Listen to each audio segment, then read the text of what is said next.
preslali su materijal, mi smo lično dozvolili do određene visine uz dogovor da to skinu, odnesu i prekriju humusnom zemljom da bi dobili normalnu livadu kakvu smo imali obradivog zemljišta koje koristimo, od čega živimo.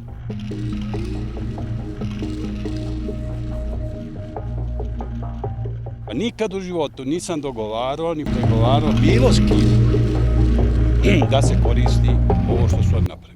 Svake godine, otprilike od ovog kanala, gore, po jedno 2 do 4 tone krompira proizvodio. Da ne pričam ostalo, kupus, onda šargarepu, luk, sve živo sam tu imao. Međutim, evo 2 godine, 3, ja ne mogu ništa pod Bogjaki.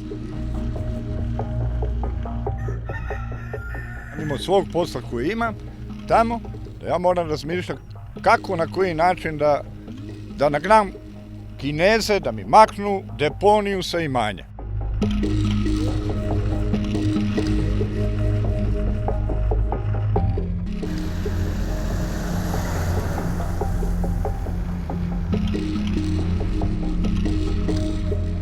Apsolutno mora postojati odgovornost, znači krivična odgovornost jer govorimo o krivičnom dijelu protiv životne sredine i dok neko ne ode u zatvor nećemo imati drugačiju praksu znači na ovom dijelu gradilišta.